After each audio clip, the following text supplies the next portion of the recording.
Hi there, grade 11s, and welcome to today's physical sciences lesson. In today's lesson, we're going to be talking about gases. And in particular, we're going to be speaking about the kinetic theory of gases. So it is a theoretical lesson. We're going to look more at why gases behave the way they do and what we have learnt from the way that gases behave.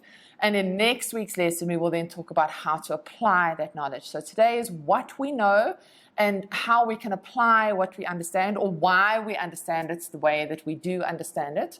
And then we will be able to move on to application. So let's start our journey together and we'll look at kinetic theory of gases. So look at the board with me and let's dive in. So here I've got an overview of what we're going to discuss. Not all of it, but this is just some of the important parts that I'd like to mention, and I want you to keep an ear out. I want you to keep listening for these words or these concepts. Okay, the first thing is kinetic theory. Okay, kinetic, if you're not sure, kinetic has to do with movement.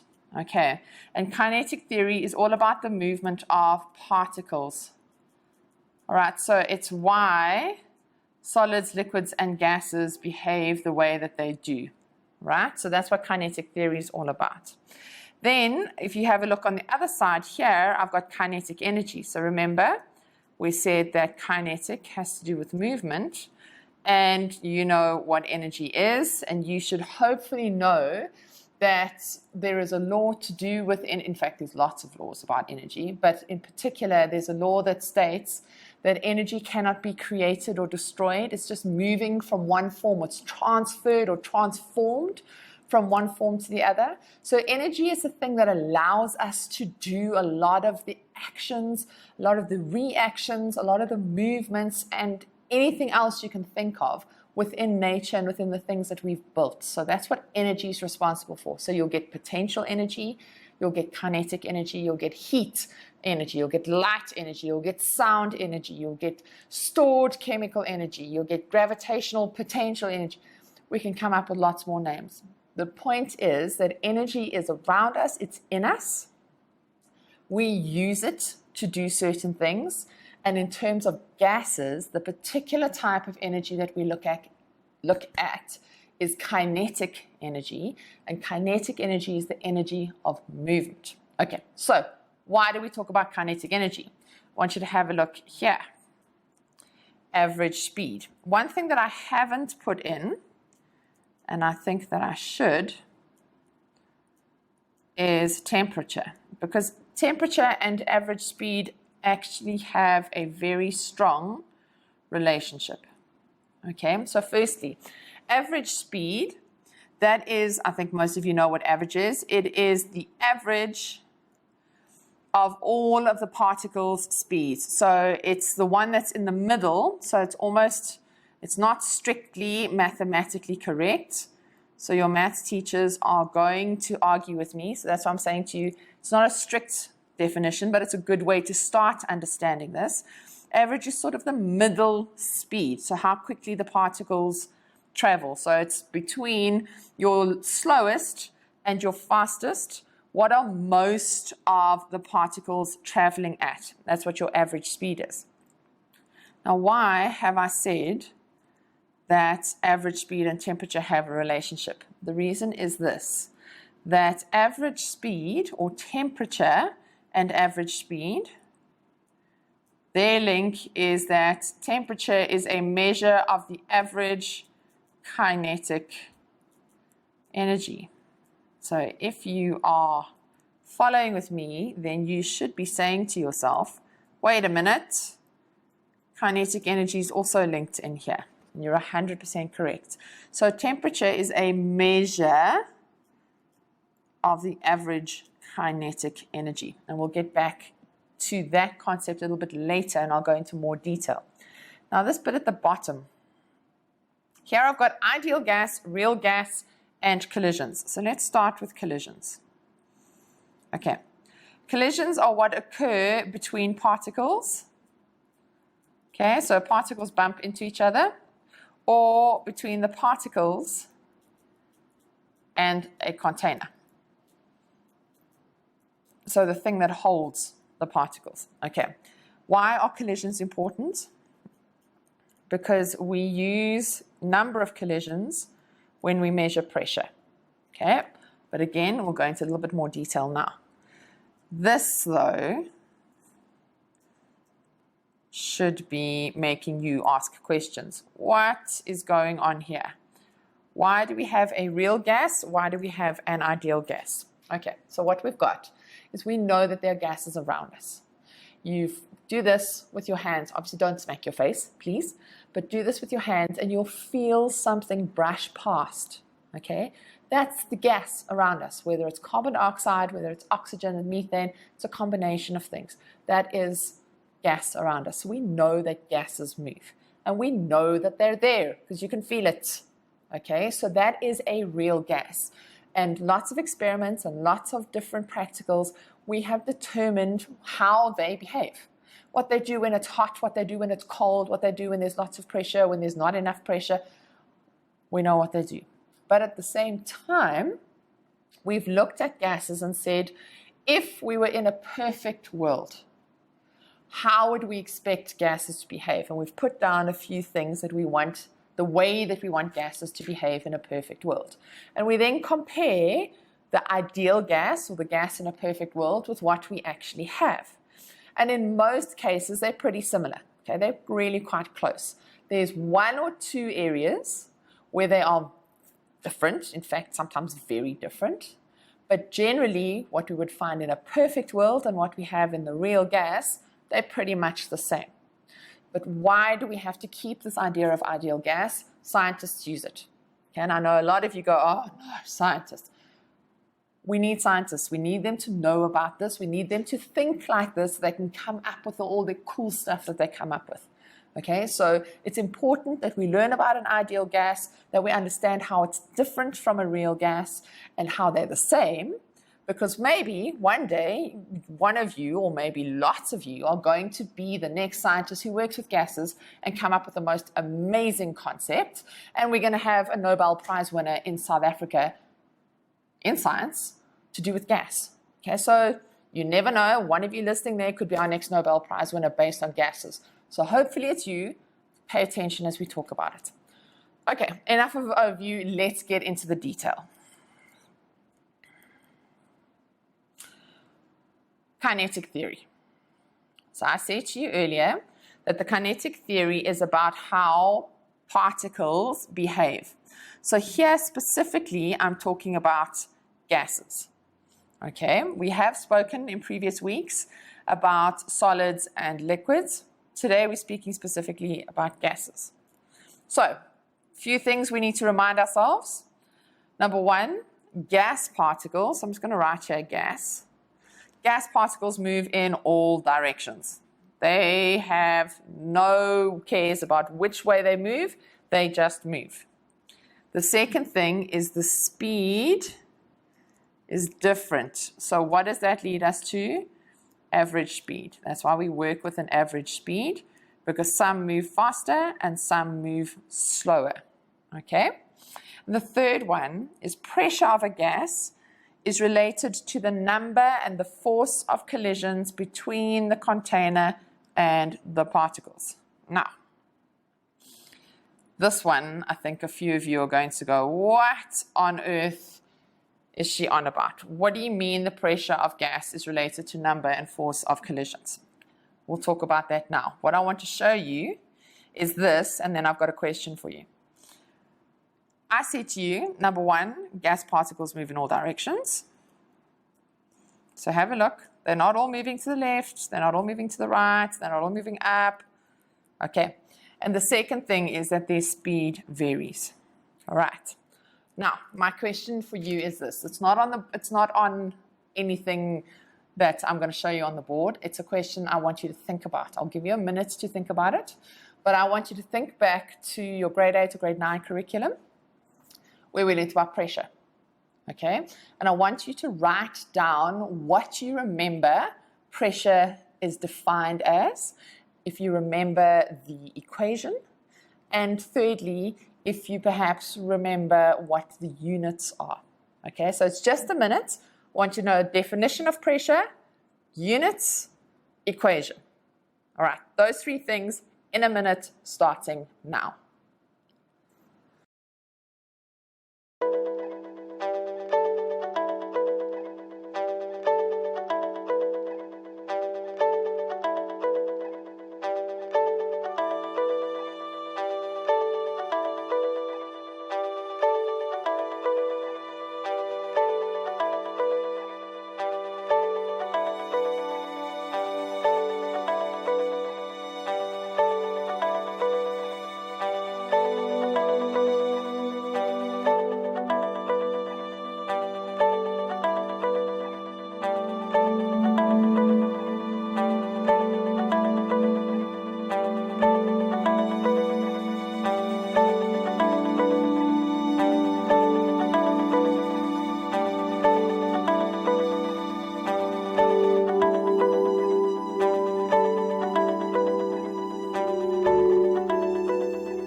Right, everybody, that's your minute up. So let's compare notes.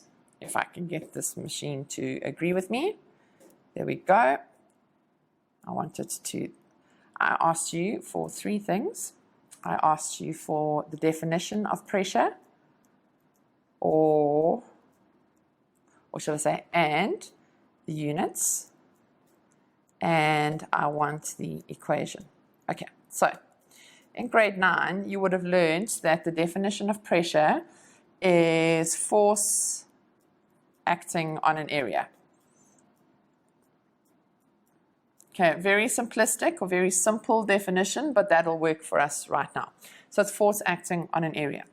Your units are known as the Pascal, after Blaise Pascal, a French physicist, and that's PA. That's out of interest. That's for pressure, but also, just quickly, not volume, we're talking about area here. Area is in meters squared, and force is in newtons. Okay, so just those three units. And lastly, your equation is pressure equals force over area, F over A. I was about to write times F divided by A. Okay. What does that have to do with gases? This is what it has to do with gases. Have a look here. And we've said in this third part that pressure is related to the number and the force of collisions. Okay, so we measure gas pressure in a balloon, in a canister, in the room around you. It doesn't matter where it is. We measure it using the number of collisions between the gas particles and the actual container.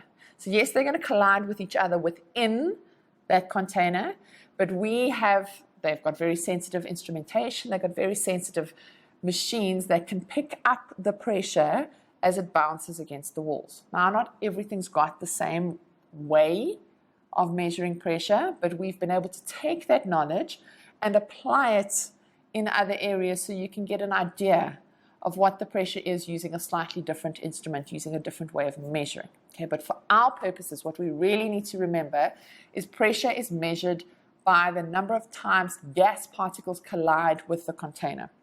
So that means the more collisions, so the more times there's a crash, the more pressure you've got.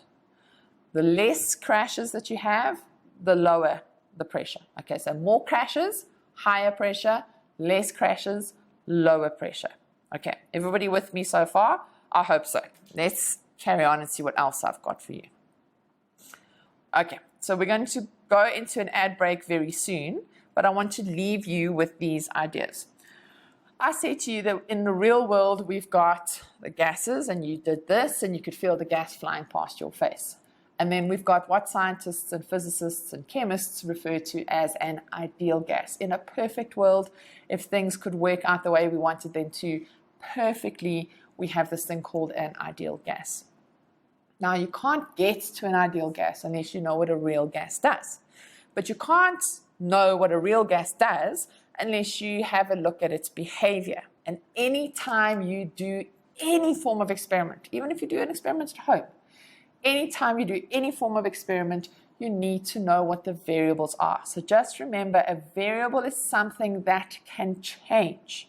Okay? Now it can change for different reasons. It can change because you make the change, or it can change because something else has happened and this now has to change because something made it change. And I know it sounds like they're the same thing.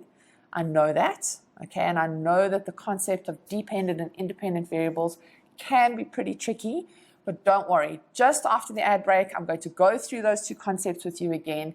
We'll talk about the rest of the variables, and then we'll get into what scientists have done in real life to figure out what gases do and how they behave. So we're off to an ad break. I'll see you shortly thereafter. Welcome back from the ad break, everybody. Hopefully you've had a chance to just shake your head a little bit, stretch a little bit if you needed to, because we did some quite tough work just before the break. Now I've got some more brain stretching for you to do. We're going to talk about variables, and then we're going to talk about how those variables taught us or have shown us how gases behave. So just to recap, because I know a few of you said you weren't sure about the different variables, let's recap quickly about the different types of variables you get. Okay, so firstly we said that a variable is something that can change.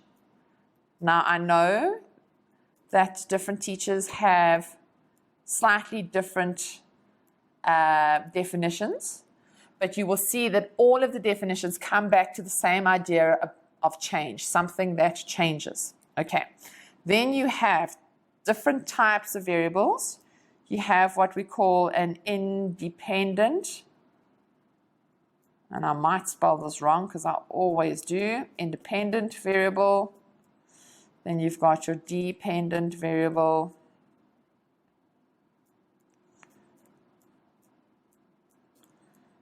And then you've got your constant variable, which sounds strange because how can it change and be constant? Okay, so let's start with the constant.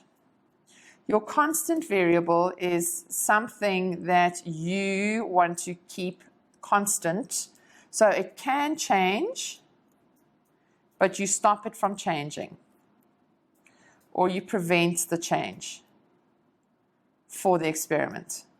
Okay, so you make sure, if it's something like temperature, you make sure that you keep the temperature the same temperature the whole way through the experiment. Okay, that's now a constant variable, and there can be lots of them in any experiment, but it's you try and keep it the same, perfectly the same, the whole way through the experiment. So that's your constant. Now your independent variable is what you change. So it's something that I am going to do to the system, to the experiment, to make a change happen. And your dependent variable is it changes because something happened. Okay, so changes because something happened. Right, so they don't look like amazingly spectacular scientific definitions, and I know that you've got your scientific definitions, and those are the ones that I expect you to know and I expect you to be able to give us in a test. But just to make sure that we all understand what they mean, I've used a simple definition and a simple explanation of how we can understand what an independent, a dependent, and a constant variable are. So in terms of gases, what are the different variables? So let's have a look. First one is pressure. Okay, pressure is often a small, well, it is represented by a small p, and the unit is the Pascal. And how do we measure it? Number of collisions. Okay, we spoke about that just before the break. Volume, now there's loads of ways of representing volume. Volume is a capital V. You can have decimeters cubed, you can have liters, you can have meters cubed, you can have centimeters cubed, okay, lots of things. We are going to be working with meters cubed, okay, because we're going to want to work with SI units, and hopefully you remember what SI units are. Then temperature. If you've watched a lot of American movies, then you've heard they've used degrees Fahrenheit. You might know, or hopefully you do know, that we use degrees Celsius. Okay, but our SI unit is something different, and I will talk more about it in detail a little bit later, but it's actually called a Kelvin. Okay, and then the last one, this one I know you know, that's amount of gas. It's amount of matter. I've said amount of gas. It can be amount of solid, amount of liquid. It is moles. Okay, so N represents moles. I forgot to put here that T represents temperature. Okay, and it is measured in moles. And again, just to make sure, okay, before we carry on, what is important about gases? They go in every direction. They have got an average speed, and their collisions. So direction, or let's say every direction, they move in every direction. We look at their average speed, and remember the average speed is linked to temperature. And what else did we say? We said that pressure is collisions. Number of collisions. Okay, so if you're following with me so far, well done. Okay, we're going to carry on a little bit more theory, but I'm sure you'll be fine with that. So I said to you, we need to know about variables, and the variables then talk about or are related to how gases behave in everyday life or under certain circumstances. And we're starting with what is quite a famous law, and I'm sure you'll cover it at least once in class, and you'll probably hear about it a couple times from different people, and I'm sure it'll come up in one of your tests and an exam at least, is Boyle's law. Now, Boyle's law showed a relationship between pressure and volume. Okay, so Mr. Boyle did a lot of experiments, and he showed the relationship between pressure and volume. But I want you to think for a second. I just gave you a whole lot of variables. I said to you amount of gas, temperature, we had volume, we had pressure. Okay, so that's 4. But here the relationship is talking about pressure and volume. So what's happened to the other 2? They've got to be constant. Okay, so Boyle's law said for a fixed mass of gas, that meant that you had a constant number of moles.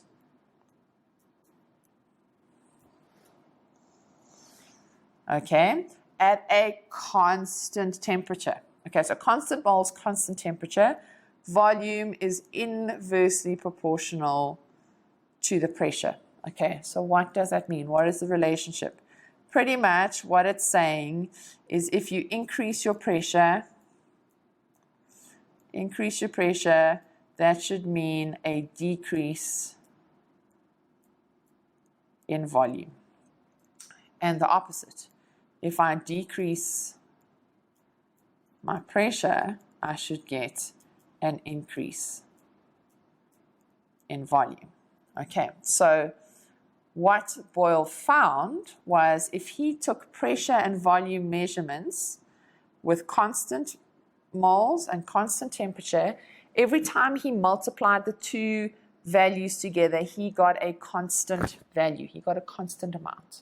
Okay, so from that, he said, well, I can then make predictions. I can then say if my pressure is X and my volume is Y, if I change my volume to another volume, I can calculate what my new pressure is without actually having to physically do the experiment.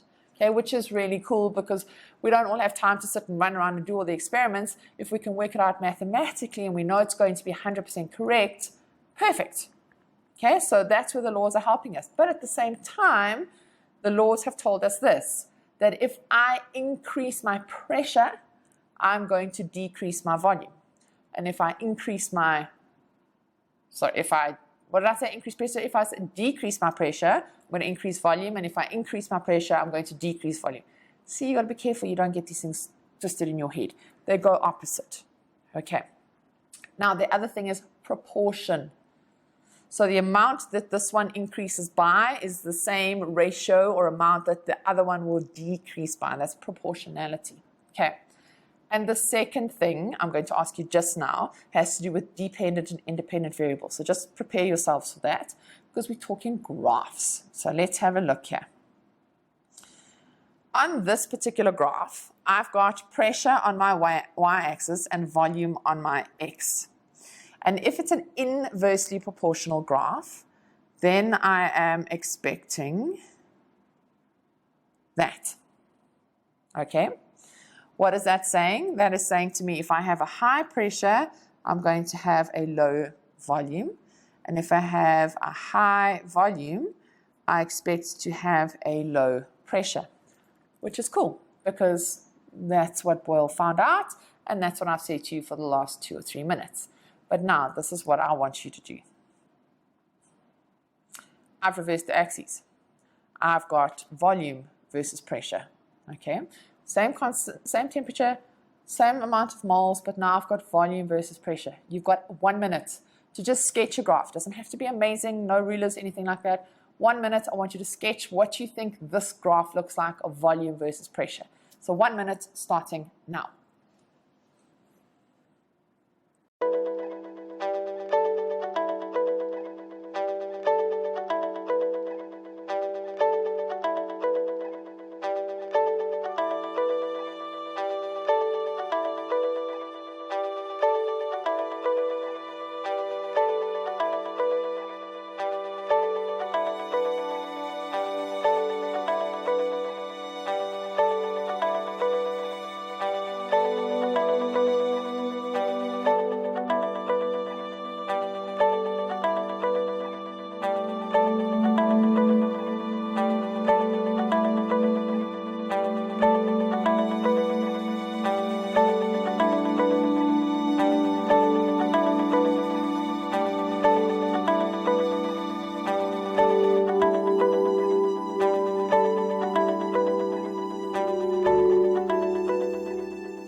Okay, everybody, that's your time up. 1 minute, you just have to sketch it, okay? Let's see if you have got this right. Compare your answer with mine. Volume versus pressure. The relationship is going to be exactly the same. If I've got a high volume, I'm going to have a low pressure. And if I have a high pressure, I should have a low volume. What did we have when the axes were reversed? Exactly the same thing. So now why did I ask you to do that? Okay, the reason is this. Number one, you need to be able to understand proportionality and how the relationship works. The first graph that I showed you is a classic or a very common Boyle's law graph because the Boyle's law apparatus is very common. So, and most of the textbooks will show a Boyle's law apparatus, and what you do with that is that you change the pressure and you measure the volume. Okay, so the independent variable would be the pressure. Apologies, other way around. Independent variable would be the volume, and you're measuring the pressure. Okay, common one. All right. The other way around, the one that I asked you to do, you change the pressure and you measure the volume. Okay, both are correct. It just depends on the apparatus that you use. So both are 100% correct. Okay, now I've got a question for you. Another one. What would happen if I had a high temperature, a medium temperature, and a low temperature working with Boyle's law? Remember, it just has to be constant. So I can do my whole Boyle's law prac or use the apparatus for a whole experiment at a low temperature. Then I can repeat the same experiment, but now I've increased my temperature. So let's say my first temperature is 20 degrees Celsius. Then my next temperature is going to be 60 degrees Celsius. And let's say my third temperature is going to be 180. So 20, 60, 180. So I've gone so lowish, medium, and then quite high. What do you expect the graphs to look like? So I'm going to leave the volume pressure graph on the board. So the graph that you drew, I want you to use that. And on the same set of axes, draw a high temperature, low temperature, and medium, so high, medium, low temperature graph. You can use the one graph that you've drawn already, and then we'll compare notes. So got a minute to draw that again, starting now.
Okay, everybody, that's your minute up.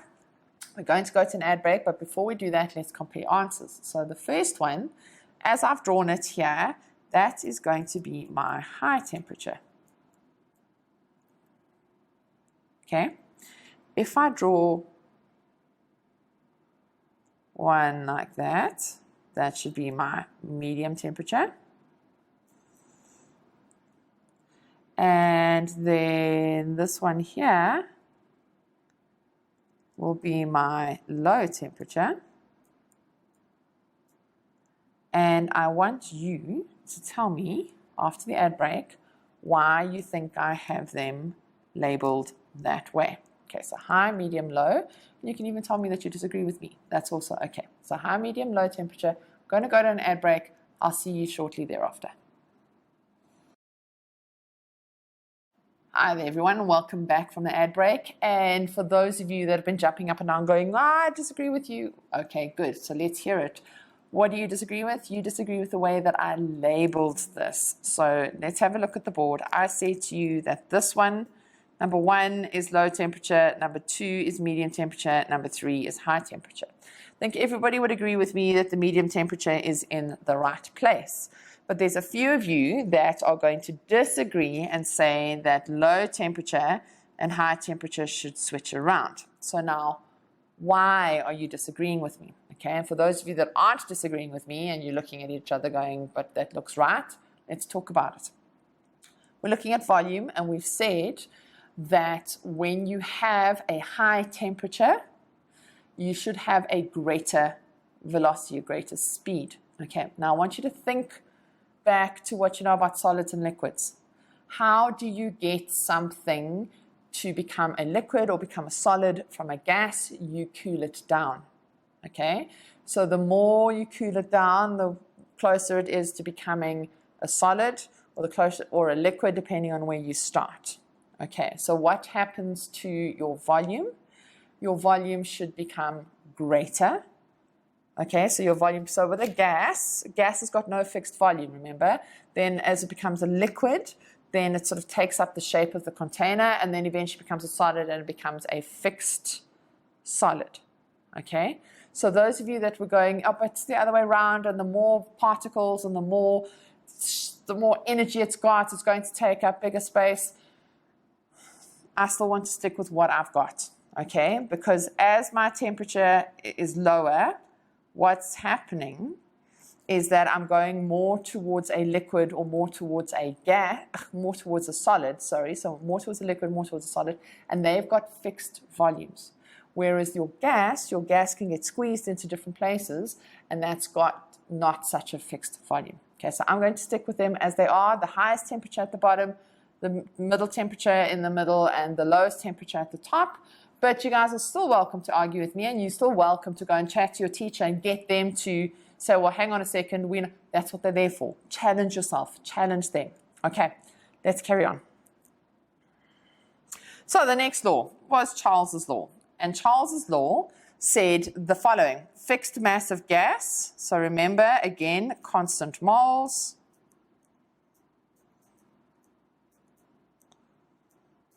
at a constant R, now we've got a constant pressure, the volume is directly proportional to the Kelvin. So here, don't know why I've got time there, it should be temperature. So volume is constant times temperature. And we get this cool little equation from it. But what I'm interested in is the relationship. Okay, so what it says is this, that your volume is equal to constant times temperature. So in other words, if I increase temperature, I should increase volume. Can I hear a few of you going, hang on a second, what about the previous graph? Don't worry, we'll go back and talk about it. And if I decrease temperature, I can decrease volume. Okay, now we're talking about a gas. Okay, so we're talking about a gas. Let's have a look what it means in terms of the diagram or in terms of the graph. If I draw a temperature versus volume or a volume versus temperature graph, I'm going to end up with something that looks like this. Okay, and it's not actually going to go through zero. It's eventually going to end up at that point there, which is minus 273.15 degrees Celsius. And it's what we call absolute zero. And that absolute zero has got a different measuring scale. Okay, so we can measure in degrees Celsius, which is what we do often. Or if you have a look at the way that the graph works out, you actually can measure in a different scale called the Kelvin. Okay, so this here, and I'm going to do it in pink, is 0 Kelvin.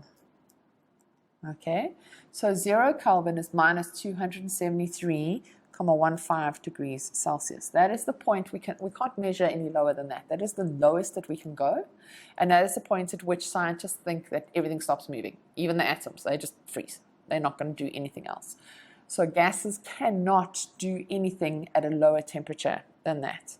So what does that mean for our law? What does that mean for our behavior? That means that we are sticking with this idea of if I increase temperature, I'm going to increase my volume, and if I decrease temperature, I'm going to decrease my volume. So we've learned now that if I have constant mass or constant amount of substance and constant temperature, pressure and volume work opposite to each other. They're inversely proportional. If I have a relationship between volume and temperature, they are also inverse. Okay, apologies, they're not inverse, they are direct. Okay, they do the same thing. However, this is not directly proportional. Okay, so please be very clear about that. This is not directly proportional. Directly proportional relationships go through the origin. They go through zero. Here's zero. Okay. There's zero. So this line is not going through zero. So this is not a directly proportional relationship. There is still a direct relationship, and one goes up, the other one's going up, but they don't go up by the same amount. Okay, that is really important. Next one, Gr11. What did he say? Okay, so he did a lot of experimentation as well. And again, fixed mass of gas. Are you starting to see what our constants are? It's a mole. Here we've got a constant volume. The Kelvin temperature is directly proportional. Okay, what does that mean? That means we're now going to go through zero to the pressure. So pressure equals constant times temperature. Okay, so here we're going to have, if I increase my pressure, I'm going to increase my temperature. Or if I increase my temperature, I'm going to increase my pressure. Right, now, how would I draw this? If I have a constant volume of gas and a fixed mass of gas, then I should have a directly proportional relationship, which means that we should go through the origin and we should end up with a relationship like that, directly proportional. Right.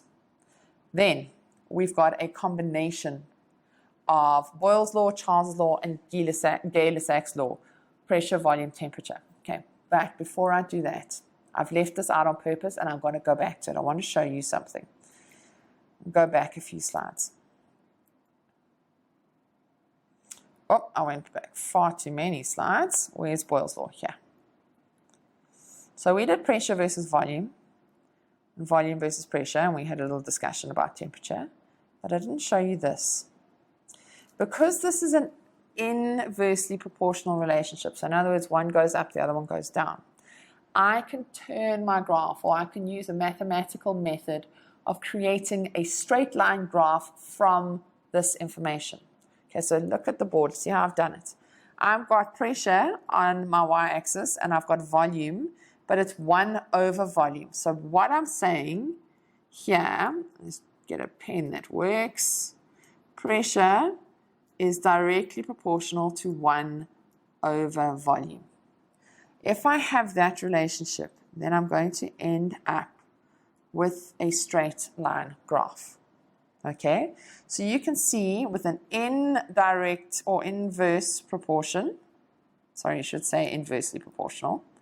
With inverse proportion, I'm going to have that relationship. If I change it using 1 over, so if I now do the inverse of the inverse, okay, so it's like cancelling each other out, I'm going to end up with a straight line. So because I can do that, and I know that volume is directly proportional to temperature, and I know that pressure is directly proportional to temperature, I can then combine them and create what we call a general gas equation, and that's what scientists have done. So they've combined Boyle's law, Charles's law, and Gay-Lussac's law, and they've given us P1 V1 over T1 equals P2 V2 over T2. So in other words, P1 V1 equals constant times temperature. I've given you one of these in all of the other slides, so I'll just add one in here. P1 V1 equals constant multiplied by temperature. Okay, so we've got this nice little relationship. What are we going to have? We have to have a fixed mass of gas. So in other words, the number of moles has got to stay the same. Otherwise, we can change the volume, we can change the temperature, we can change the pressure, we can do all sorts of fun things. Okay, and we can then calculate it from there. Interesting thing, pressure times volume together gives you the same unit as energy has. So pressure times volume, have a look at the graph here. Pressure times volume has the unit of joules, okay? And temperature here is going to be marked and measured using Kelvin. All right, now why am I talking about Kelvin? Because here I'm looking for a direct relationship. Or should I say a directly proportional? Okay, we'll talk about that temperature graph again now. Direct proportion. So if I have a direct proportion, what am I going to end up with? I'm going to end up with a straight line again. Okay. Now some of you are going, well, wait a minute. When we spoke about Charles's law, you had the axes and then you went past all the way down to minus 273 and you ended up with 0 there. And you said it was a direct relationship, but it wasn't directly proportional. Correct. If I use degrees Celsius, it is not a directly proportional relationship. If I was to use a different unit like Kelvin, then we would talk about directly proportional. Okay, so just be careful of your units. All the units that we've had so far, it's going to be pascals or kilopascals. It's going to be degrees Celsius or Kelvin, and we've been using decimeters cubed for volume. Okay, so your unit does depend or does affect the proportionality or how the relationships actually work. Are they in proportion or are they not? So always just keep an eye out for that. Make a little note for yourself. Check what the unit is. Okay. We've spoken about real gases a lot. Okay, so now let's talk about ideal gas. So we learned all of these things, and this is how gases behave in the real world. So what? Okay, that means we now get to compare them to ideal gases. And this is what scientists have said an ideal gas is and how it should behave. All right, so have a look at the board with me. First thing, an ideal gas has a large number of identical molecules. So there's no such thing as some of this and some of that and some oxygen and so. It's all the same. Okay, no change. They're identical. Okay, they've all got the same mass, same speed. Okay, that's important. The volume occupied by the molecules themselves is negligible. So in other words, it is almost zero. Now, I don't know about you, but there isn't really anything that can be almost zero. Everything has to have a volume. Even if it's tiny, tiny, tiny, everything has to have a volume. It can't have no volume. Okay, so there's problem number one. The molecules obey Newton's laws of motion. Okay, that is true for real gas and ideal gas. They obey Newton's laws of motion. They're going to carry on doing what they're doing until they get crashed into. All those sort of things. Okay, so they do both apply or both use or both adhere to Newton's laws of motion. Okay, they move in random motion. We know that's true of a real gas. The last thing, though, is the molecules experience forces only during collisions. Okay, so any collisions are completely elastic and they take a negligible amount of time. What do I mean by elastic? They don't lose energy. Okay, now, sure. Is that possible? Think about it. Real gas, do they have a volume? Yes, they do. It doesn't matter how closely together you squeeze them, they'll eventually become a liquid, and eventually become a solid. They've got a volume. Okay, so that's where real gas is different from an ideal gas. They do have volumes. Second thing, every particle is identical in a real gas? Not so much. Not going to happen because they go at different speeds. They might have the same mass, might have the same number of electrons, some number of protons, but they're going to be at different speeds, so they're not exactly identical. The third thing, they all obey Newton's law. So yes, that's where they're the same in both. Okay, they both obey Newton's law. That's absolutely 100% correct. The last one is that they experience forces only during collisions. Now, real gases can actually experience forces when they pass each other. So it doesn't just have to be during collisions. That's when they experience their most forces, but it can happen when they pass each other. Okay. So guys and girls, you've done really well today. We've spoken about a lot of theory. Okay, what's really cool about our next lesson is that we're going to get to apply it. We're going to do some of these calculations, do some of these laws ourselves. So well done. Thank you for working so hard. Thank you for putting your hand up and questioning. That's always good. And if you're still not sure, please ask your teachers again. Ask them some more questions. And I look forward to seeing you in our next lesson.